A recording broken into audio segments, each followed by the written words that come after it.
একবার আনোয়ার শাহ কাশ্মীরি রহমাতুল্লাহ আলাই মিশর দেশের মধ্যে গিয়েছিলেন। মিশর দেশের রাজধানী কায়রোতে একটি বিখ্যাত ইসলামী লাইব্রেরি আছে। সেই ইসলামিক লাইব্রেরির মধ্যে হজরতে আনোয়ার শাহ কাশ্মীরি রহমাতুল্লাহ আলাই গিয়েছিলেন। কায়রোর বিখ্যাত ইসলামিক লাইব্রেরির মধ্যে আনোয়ার শাহ কাশ্মীরি রহমাতুল্লাহ আলাই একটি প্রয়োজনীয় কিতাব দেখতে পান। আনোয়ার শাহ কাশ্মীরি রহমাতুল্লাহ আলাই ওই লাইব্রেরির জিম্মেদারের কাছে কিছুদিনের জন্য ওই বইটি ধার চাইলেন, কিন্তু ওই লাইব্রেরির জিম্মেদাররা কিছুতেই আনোয়ার শাহ কাশ্মীরি রহমাতুল্লাহ আলাইকে ওই বইটি দিতে চাইলেন না। উপায় না পেয়ে আনোয়ার শাহ কাশ্মীরি রহমাতুল্লাহ আলাই ওই লাইব্রেরিতে বসে গভীর মনোযোগের সহিত ওই কিতাবটি পড়তে শুরু করলেন এবং পুরো বইটি পড়ে শেষ করে দিলেন। এরপর কয়েক মাস পরে আনোয়ার শাহ কাশ্মীরি রহমাতুল্লাহ আলাই যখন নিজের দেশের মধ্যে ফিরে আসলেন, তখন তিনি দেশের মধ্যে বসে বসেই কায়রোর লাইব্রেরিতে পড়া বইটিকে তিনি কপি করতে শুরু করলেন নিজের মুখস্থ থেকে, এবং কিছুদিনের মধ্যেই আনোয়ার শাহ কাশ্মীরি রহমাতুল্লাহ আলাই ওই বইটি লিখে ফেলেন। বইটি লেখা হয়ে গেলে ওই বইটির কপিটি আনোয়ার শাহ কাশ্মীরি রহমাতুল্লাহ আলাই কায়রোর মধ্যে পাঠিয়ে দেন। কায়রোর বিখ্যাত ইসলামিক লাইব্রেরির জিম্মেদাররা আনোয়ার শাহ কাশ্মীরি রহমাতুল্লাহ আলাইয়ের পাঠানো বইটি ভালো করে দেখলেন। দেখার পর তারা সবাই বিস্ময়ের মধ্যে পড়ে গেলেন যে কি আশ্চর্য ব্যাপার, বইটিকে এখানে পড়েছে, তার কাছে কোনো বই ছিল না, এখানে পড়ে বাড়িতে গিয়ে সে কি করে এই বইটি লিখে ফেলল। তারা বিস্ময়ের সহিত বলেছিল, হে আনোয়ার শাহ কাশ্মীরি, তুমি যে বইটি লিখেছ এই বইটির মধ্যে একটি নোক্তা ব্যতীত আর কোনো ভুল নেই। আমার এখানে যেরকম ছাপানো আছে আপনার ওখানে তাই আছে। প্রিয় দর্শক, আনোয়ার শাহ কাশ্মীরি রহমাতুল্লাহ আলাইয়ের অবিশ্বাস্য স্মৃতিশক্তির কথা যদি আমরা শুনি তাহলে আসলেই বিশ্বাস করা অসম্ভব হয়ে যায়। আনোয়ার শাহ কাশ্মীরি রহমাতুল্লাহ আলাই তিনি ছিলেন একজন অবিশ্বাস্য স্মৃতিশক্তির মালিক। যে সময়ে আনোয়ার শাহ কাশ্মীরি রহমাতুল্লাহ আলাই দিল্লির মাদ্রাসাতুল আমিনিয়ার মধ্যে পড়াশোনা করাইতেছিলেন এবং মাদ্রাসাতুল আমিনিয়ার মধ্যে আনোয়ার শাহ কাশ্মীরি রহমাতুল্লাহ আলাই প্রধান শিক্ষক হিসাবে এবং প্রধান মুফতি হিসাবে কাজ করতেছিলেন।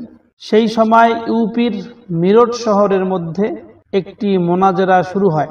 মিরট শহরের মধ্যে একজন আহলে হাদিস আলিম ছিলেন। এই আহলে হাদিস আলিমটি বড়ই বিখ্যাত এবং বড়ই জ্ঞানী এবং হাদিস শাস্ত্রের মধ্যে বড়ই সুদক্ষ একজন আলিম ছিলেন। সেই আলিম চ্যালেঞ্জ করে রেখেছিলেন যে দেওবন্দি ওলামাদের মধ্যে যদি কেউ আমার সঙ্গে মোনাজারা করতে চায় তাহলে সে যেন আমার সঙ্গে মোনাজারা করতে আসে। অবশেষে একদিন নির্ধারিত হয়েছিল যে ওই আহলে হাদিস আলিমের সঙ্গে আনোয়ার শাহ কাশ্মীরি রহমাতুল্লাহ আলাইয়ের মোনাজারা হবে। নির্ধারিত সময়ের মধ্যে নির্ধারিত মসজিদের মধ্যে লোকরা সব জমা হয়েছিল। দিনটা ছিল শুক্রবার। জুমার নামাজের পরে সমস্ত লোক মসজিদের মধ্যে সমবেত হয়েছে। মসজিদের মধ্যে অনেক তলাবা এবং অনেক ওলামা ছিল এবং দূর দূরান্ত থেকে অনেক লোক এই মোনাজারা শুনতে এসেছিল।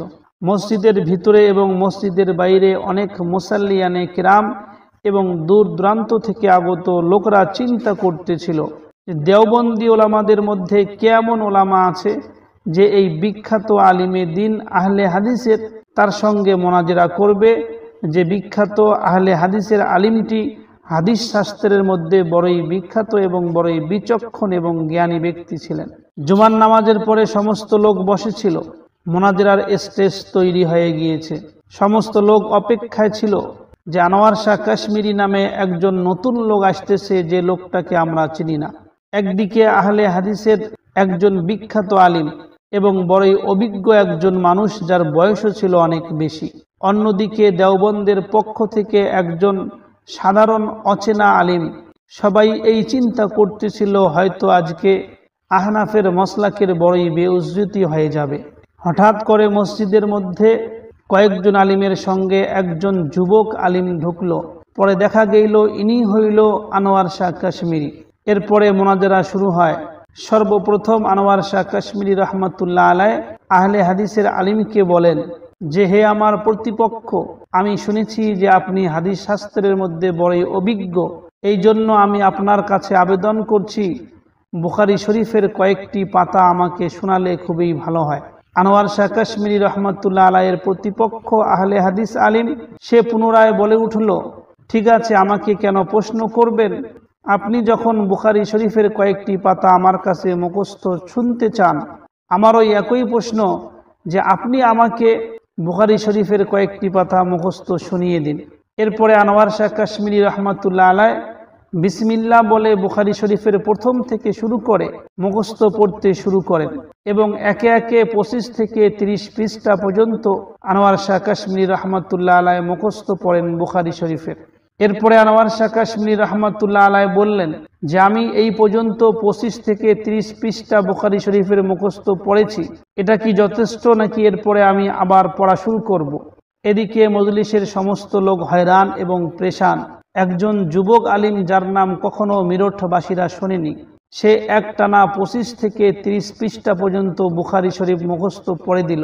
যখন আনোয়ার শাহ কাশ্মীরি বলতেছিলেন যেখানেই কি যথেষ্ট হবে নাকি আরো পড়ে শোনাবো, তখন ওই আহলে হাদিসের আলিম আনোয়ার শাহ কাশ্মীরির এইরকম বুখারী শরীফের মুখস্থ দেখে সে কোন দিকে মজলিস থেকে বের হয়ে পালিয়েছে কেউ বুঝতেই পারেনি।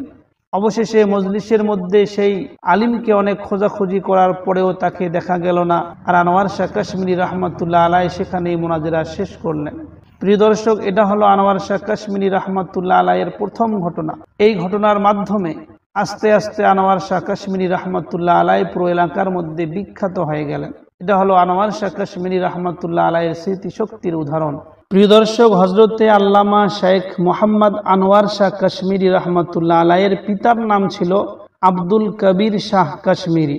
আনোয়ার শাহ কাশ্মীরি রহমাতুল্লাহ আলাইয়ের পূর্বপুরুষগণ বাগদাদ শহর থেকে প্রথমে মুলতানের মধ্যে এসেছিলেন। এরপরে মুলতানে কিছুদিন থাকার পরে তারা সেখান থেকে লাহোরের মধ্যে আসেন এবং লাহোর থেকে অবশেষে তারা পৃথিবীর স্বর্গ কাশ্মীরের মধ্যে আসেন এবং কাশ্মীরই তাদের স্থায়ী আবাস ভূমিতে পরিণত হয়ে যায়। এই বিখ্যাত আনোয়ার শাহ কাশ্মীরি রহমাতুল্লাহ আলাই 23শে শাওয়াল 1292 হিজরিতে কাশ্মীরের মধ্যে জন্মগ্রহণ করেন। আনোয়ার শাহ কাশ্মীরি রহমাতুল্লাহ আলাই এক ইলমি এবং দিনদার পরিবারের মধ্যে সূক্ষ্ম তত্ত্বাবধানে এবং বিস্ময়কর শিক্ষানীতিতে লালিত পালিত হয়েছেন।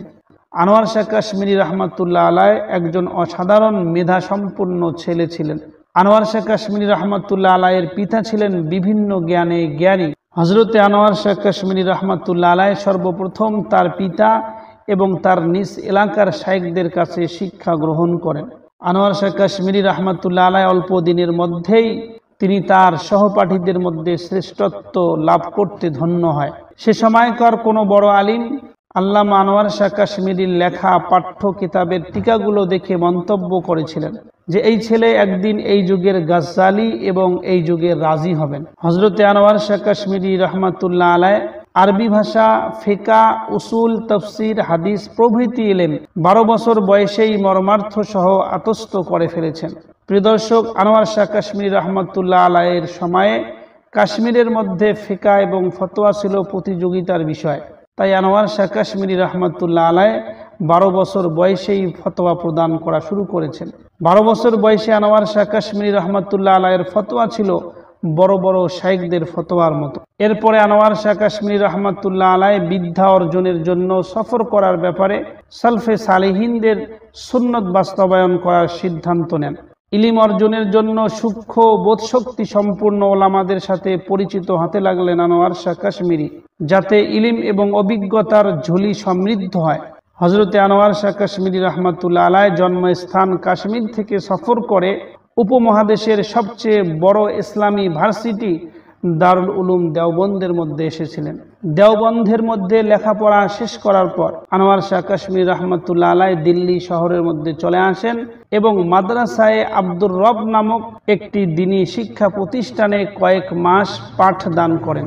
দিল্লির স্থানীয় কতিপয় বন্ধু আনোয়ার শাহ কাশ্মীরি রহমাতুল্লাহ আলাইয়ের মাঝে গভীর ইলমের ছাপ দেখতে পান। তাই দিল্লির কয়েকজন বন্ধু আল্লামা আনোয়ার শাহ কাশ্মীরি রহমাতুল্লাহ আলাইকে দিল্লির মধ্যে একটি আরবি মাদ্রাসা প্রতিষ্ঠা করার জন্য খুব পীড়াপিড়ি করেছেন। ওই বন্ধুদের পীড়াপিড়িতে আনোয়ার শাহ কাশ্মীরি রহমাতুল্লাহ আলাই মাদ্রাসা করতে রাজিও হয়েছিলেন। পরবর্তীতে স্থানীয় হৃদয়বান এবং সম্পদশালী মুসলিম ব্যক্তিবর্গের আর্থিক সহযোগিতায় মোহাম্মদ আমিনের নামে একজন ঘনিষ্ঠ বন্ধু, যিনি ছিলেন আনোয়ার শাহ কাশ্মীরি রহমাতুল্লাহ আলাইয়ের, আল মাদ্রাসাতুল আরাবিয়াতুল আমিনিয়াহ নামের একটি মাদ্রাসা প্রতিষ্ঠা করেন হযরত মৌলানা আনোয়ার শাহ কাশ্মীরি রহমাতুল্লাহ আলাই দিল্লির মধ্যে। আলহামদুলিল্লাহ, এই মাদ্রাসাটি এখনও স্বমহিমায় বহাল রয়েছে দিল্লিতে। অল্প দিনের মধ্যেই ভারতবর্ষ জুড়ে মাদ্রাসাটির সুনাম ছড়িয়ে পড়ে। বিভিন্ন এলাকা থেকে ইলম পিপাসু ছাত্ররা এসে মাদ্রাসায় ভর্তি হতে শুরু করেন। শাইখ কাশ্মীরি রহমাতুল্লাহ আলাই নিজেই সেখানে ইলমে হাদিস, ইলমে তাফসীর, ইলমে বয়ান এবং বিজ্ঞানের পাঠদান করতেন। বেশ কয়েক বছর সেখানে শিক্ষকতা করেন এবং সেই মাদ্রাসার ছাত্ররা ভারতবর্ষের মধ্যে বর্তমানে অনেক খ্যাতনামা আলিম হয়ে গিয়েছেন। সেখানে কিছুদিন থাকার পর আল্লামা আনোয়ার শাহ কাশ্মীরি রহমাতুল্লাহ আলাইয়ের মাতৃভূমি কাশ্মীরের প্রতি তার হৃদয়ের টান প্রবল হয়ে ওঠে। এছাড়াও আল্লামা আনোয়ার শাহ কাশ্মীরি রহমাতুল্লাহ আলাই বুঝতে পারলেন তিনি সেখান থেকে চলে যাওয়ার পরেও মাদ্রাসা আমিনিয়া ভালোই চলবে, তাই তিনি সেখান থেকে কাশ্মীরের মধ্যে চলে যান। কাশ্মীরের মধ্যে গিয়ে আল্লামা আনোয়ার শাহ কাশ্মীরি রহমাতুল্লাহ আলাই ফাইজে আম নামে একটি মাদ্রাসা সেখানেও স্থাপন করেন। এই ফাইজে আম নামের মাদ্রাসাটি কাশ্মীরের মধ্যে রয়েছে। সেখানে আনোয়ার শাহ কাশ্মীরি রহমাতুল্লাহ আলাই পাঠ দান করতেন এবং প্রধান মুফতির দায়িত্ব পালন করতেন। এরপরে আনোয়ার শাহ কাশ্মীরি রহমাতুল্লাহ আলাই কাশ্মীর থেকেই হজ করতে মক্কা মদিনার মধ্যে চলে যান এবং মক্কা ও মদিনার মধ্যে গিয়ে আল্লামা আনোয়ার শাহ কাশ্মীরি রহমাতুল্লাহ আলাই মুসলিম বিশ্বের বড় বড় অনেক আলিমদের সাথে সাক্ষাৎ করেন এবং তাদের সঙ্গে গুরুত্বপূর্ণ বিষয়ে আলাপ আলোচনা করেন। প্রিয় দর্শক, হজরতে আল্লামা আনোয়ার শাহ কাশ্মীরি রহমাতুল্লাহ আলাইয়ের দর্শে অংশগ্রহণকারী তালিবে ইলিমরা সর্বদা আল্লামা আনোয়ার শাহ কাশ্মীরি রহমাতুল্লাহ আলাইয়ের মেধা এবং স্মৃতিশক্তির প্রশংসা করত। আনোয়ার শাহ কাশ্মীরি রহমাতুল্লাহ আলাইয়ের প্রতিটা দর্শে এমন মনে হতো যে ছাত্ররা প্রায় বলতো, হয়তো হজরত বুঝি গতকাল দর্শের কিতাবটি খুব মনোযোগের সহিত মোতালা করেছেন, অথচ বাস্তবিকে হজরতের কিতাব সর্বশেষ মোতালা হতো কয়েক বছর আগে। আল্লাহ সুবহানাহু তাআলা হযরতে আল্লামা আনোয়ার শাহ কাশ্মীরি রহমাতুল্লাহ আলাইকে এই অমূল্য স্মৃতিশক্তির নিয়ামত দান করেছিলেন, আর তিনি তার রবের দেওয়া ইলমে দ্বীনের এই আলো ছড়িয়ে দিয়েছিলেন পুরো উপমহাদেশ জুড়ে।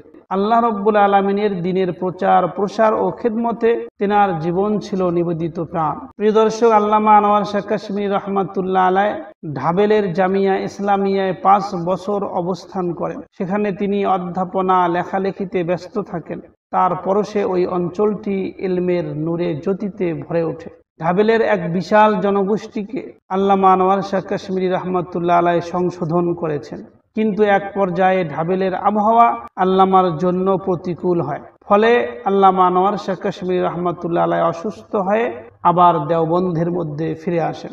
ধারণা করা হয়েছিল আবহাওয়ার পরিবর্তনে হয়তো স্বাস্থ্যের কিছুটা উন্নতি হবে, কিন্তু তা হলো না। ক্রমান্বয়ে অসুস্থতা বাড়তে থাকে। অবশেষে আল্লামা আনোয়ার শাহ কাশ্মীরি রহমাতুল্লাহ আলাই 3 সফর 1352 হিজরি সোমবার দিবাগত রাতে আনোয়ার শাহ কাশ্মীরি রহমাতুল্লাহ আলাইয়ের ইন্তেকাল হয়। ইন্না লিল্লাহি ওয়া ইন্না ইলাইহি রাজিউন। এবং আল্লামা আনোয়ার শাহ কাশ্মীরি রহমাতুল্লাহ আলাইকে দেওবন্দের ঈদগার পাশের মধ্যে একটি কবরস্থানে দাফন করা হয়। দেওবন্দে যদি আল্লাহ রব্বুল আলামিন আমাদের কখনো নিয়ে যায়, তাহলে অবশ্যই আল্লামা আনোয়ার শাহ কাশ্মীরি রহমাতুল্লাহ আলাইয়ের কবর জিয়ারত করার জন্য আল্লাহ তাআলা আমাদের তৌফিক দান করেন। আসসালামু আলাইকুম ওয়া রাহমাতুল্লাহি ওয়া বারাকাতুহু।